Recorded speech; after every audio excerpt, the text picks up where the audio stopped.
Hello guys, good morning. Today's video, magluluto po tayo ng okra. Ayan po.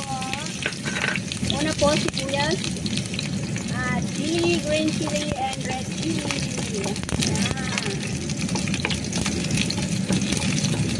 So, papulain po natin yan. And then next po is tomato.